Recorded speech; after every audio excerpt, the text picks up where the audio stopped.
My wife asked for separation, citing that I was a man-child. I admit I would rather play video games than do chores. I was very forgetful about everything. I wasn't that involved with our kids. Her nagging made me more stressed out. She finally had enough and kicked me out.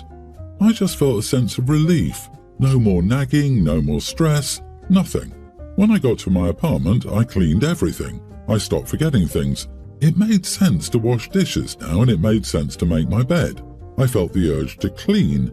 It was like I was a different man. I was more involved with my kids, and it made sense now to pack lunch for them, to read them bedtime stories, whereas in our marriage I just felt burdened. I still played video, but it wasn't like an addiction I used to have. It's like my problems and all the mental blocks just ended overnight. I looked online for more advice on life after divorce and was told to go to the gym. I did it once. The gym isn't for me. I do some jumping jacks and stuff for 15 minutes a day and eat healthy. I've lost 30 pounds in 4 months. I've been dipping my feet in dating too, and I have or had a kind of friends with benefits situationship. I'm taking things casual for now. All in all, my life is going on an upward trajectory.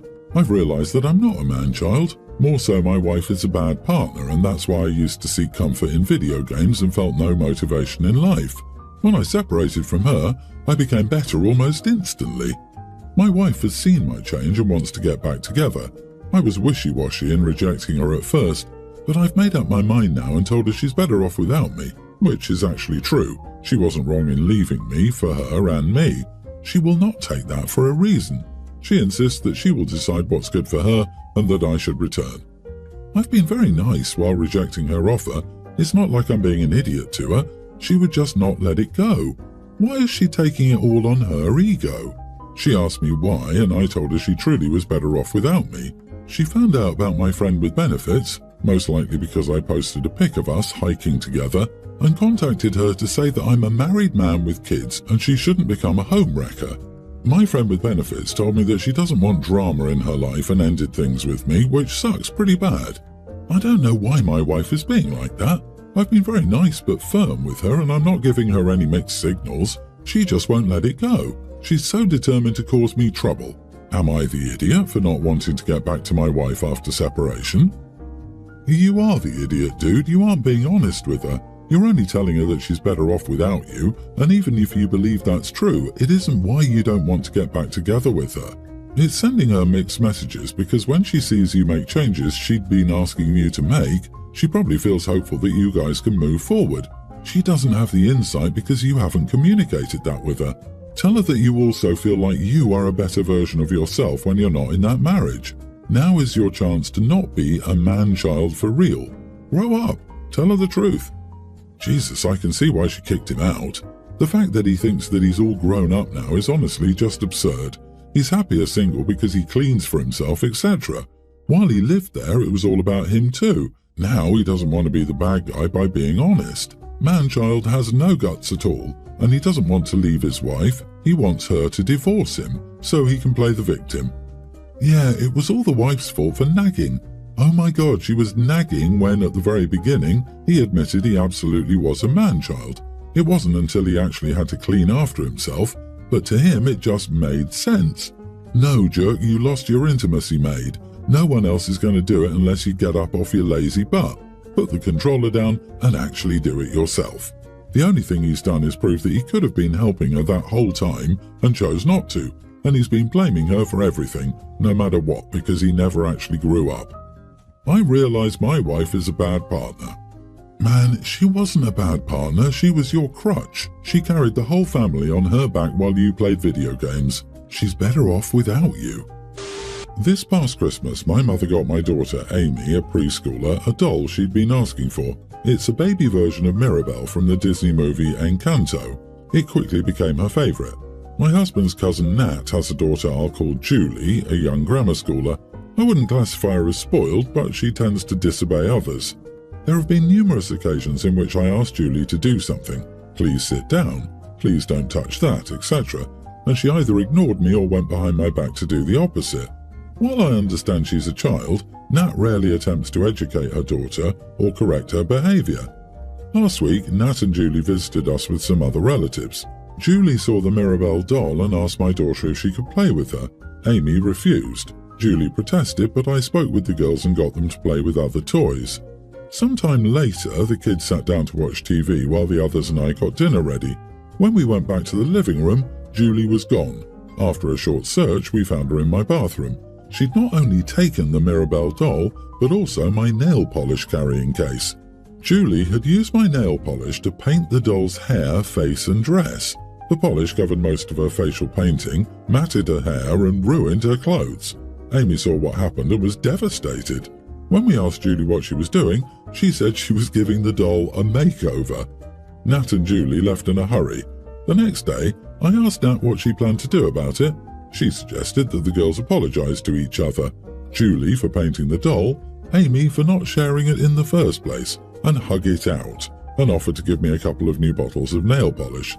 I made it clear that Amy didn't need to apologise, and while I didn't care about the nail polish, they cost $4, and Julie didn't empty the bottles she used, I did expect Nat and her husband to replace the doll.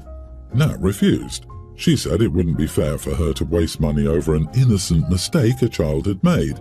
She also doesn't think Julie should be the only one apologising, as none of this would have happened if Amy had agreed to share in the first place. I asked her twice, she said no both times. Finally, I called her husband and explained the situation. He apologised profusely and agreed to buy Amy a new doll. He stopped by on Saturday and gave it to us. He also brought Julie along and made her apologise to Amy. Apparently, Nat and her husband fought over this as she kept insisting that Julie was just a child and they owed us nothing. So now, besides saying I was acting entitled to expect a new doll, she's blaming me for their fight. My husband is on my side, but my mother-in-law thinks I should apologise, as this is blown out of proportion, and I could have dealt with it more gracefully. She also thinks it was wrong of Amy to refuse to share. Am I the idiot? Every sane person is on your side, so it's not the idiot. At least the spoiled girl's dad has some common sense. I wonder why people hang out with crap relatives and then complain about issues that they cause. I give everyone a fair chance, and if they blow it, then they are gone out of my life, and I couldn't care less about them whining and complaining. Everyone gets what they deserve. Oh my God, how infuriating. There is no reason your daughter should have had to share her doll in the first place. Mother-in-law is way out of line for that. Your daughter shared her other toys. You know damn well that other little girl did that to your daughter's doll deliberately, out of spite. I'm angry at you for even considering for a moment that you're wrong in this. The other daughter's mother is so far out of line it's insane. And for the love of God, never let those idiots in your house again. I, 30 female, lost my husband 4 years ago. We share 2 children. Our son is a tween and our daughter is a young grammar schooler. Since my husband's death, I focused on myself and my children, and I have no interest in dating or finding another husband. My mom had experience with this when my sister and I were children, young grammar schoolers. We lost our dad and mom remarried 15 months later. At the time, she told us we were getting a new dad. Once her husband arrived, there was an expectation and pressure to call him Dad, and Mom took down all photos of Dad. We, my sister and I, took some photos of Dad and hid them with our friends out of fear Mom would destroy or throw them all away. She didn't, but the ones we didn't take were locked in storage and have never seen the light of day. My sister asked for them occasionally and was told she didn't need them. Our dad's stuff is likely in there too, if they weren't tossed in the garbage. It caused a lot of strain between us and Mom. For the last 2 years, my mom has been dropping hints that I should get back out there, and I always said I didn't want to or I would ignore it. Then, a couple of months ago, she told me I needed to get my kids a dad before it was too late, that I needed a husband. I told her they have a dad who doesn't need replacing. She dropped it for another few weeks, but then she brought it up to me last week. She told me the kids need a dad, and I need a husband around, or I will be alone and lonely for the rest of my life. She told me I couldn't remain dedicated to being my husband's wife for the rest of my life. She said I'm too young and the kids are too young never to get another dad. I told her I don't want another husband and my kids don't need another dad. She asked me where I would be if she had that mindset and I didn't have a dad. I told her I lost my dad at 6 and I miss him every day and I never had another one. Things escalated from there and she asked me how I could say that when her husband has been my dad for 24 years. I told her he never has been and never will be, and just because she replaced my dad doesn't mean I want to replace my husband. Mom was furious and told me that wasn't fair and that I should understand her better. I told her I understood her even less after losing my husband, because I would never remove all traces of him from the home, and I would never deny my kids the things the way she did. I would never force my kids to call someone else dad, and I told her I couldn't even imagine wanting to find them someone else to call dad. I told her they had an amazing dad, and he's still their dad, just the way mine will always be my dad.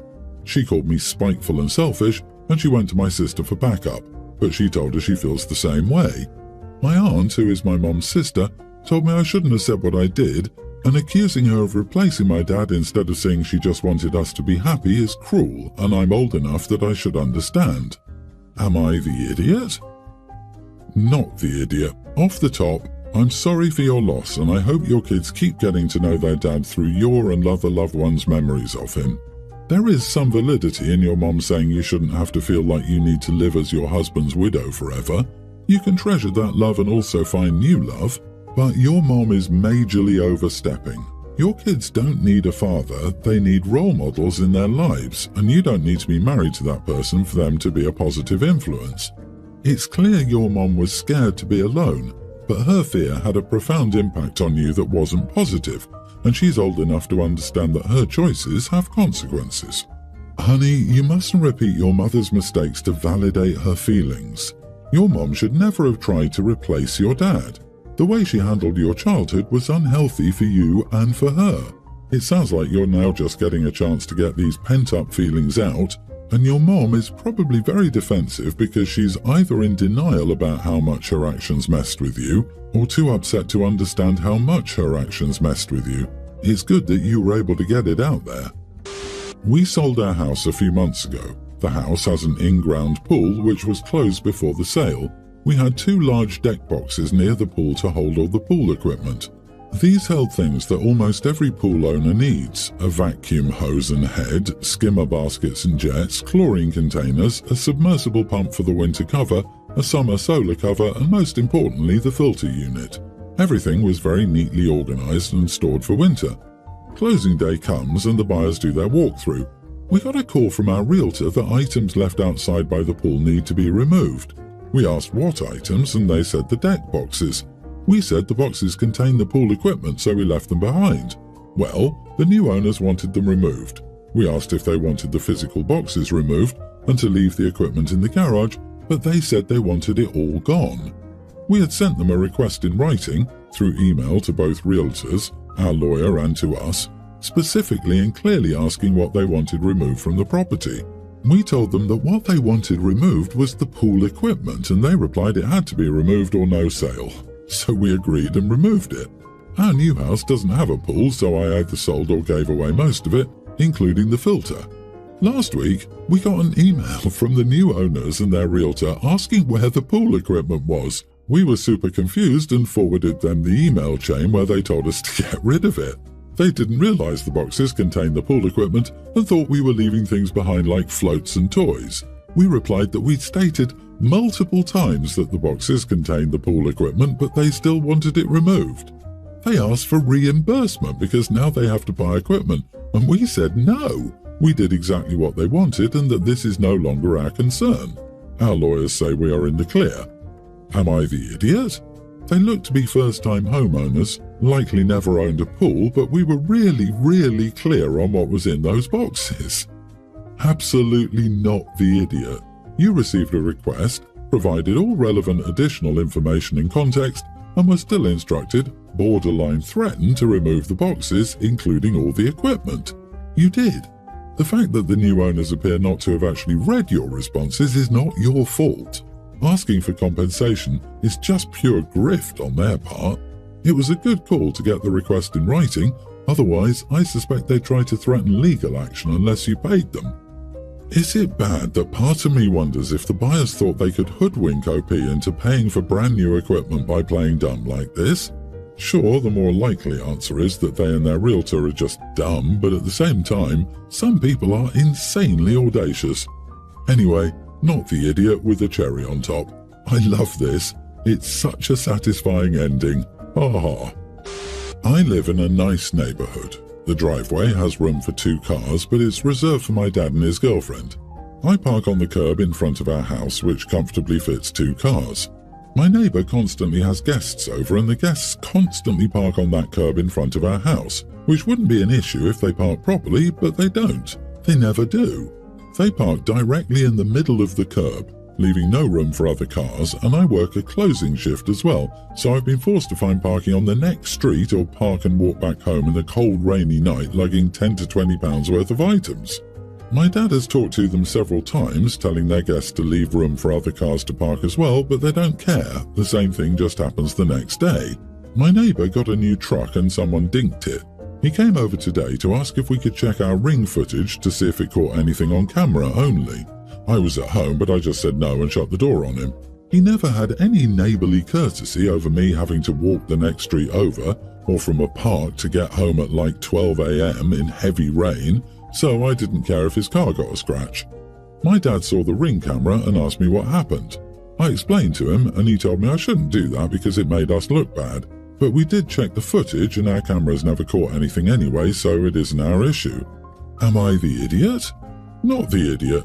I would have said more than no and slammed the door if I had neighbours like that. The neighbours have been extremely inconsiderate of you, and it's quite comical the neighbour suddenly wants your help when all your family ever wanted was a consideration, which you never got. Tell your dad not to worry. It doesn't make you look bad. It sends a clear signal that you are very fed up with their antics. You don't have to be a doormat to people who disrespect you in hopes they treat you better. Show them that they need to earn it. I disagree. After your interaction with them, they probably think that it was you that dinged it. Everyone's the idiot here. Also, you did miss an opportunity. Oh, you're here to request something, I see. I've been there myself. It's nice when neighbours help each other out, am I right? Well, no problem, I'll check the footage for you. But give me a week. I've been busy at work and I'm exhausted. When I get home, I often have to park several blocks away because people park in front of my house and don't leave enough room for a second car. There's plenty of room for 2 cars, but some people just don't care to think of others. So come back in a week, and if I can park in front of my house, I should be able to find the time to check the footage. See you in 7 days. Goodbye.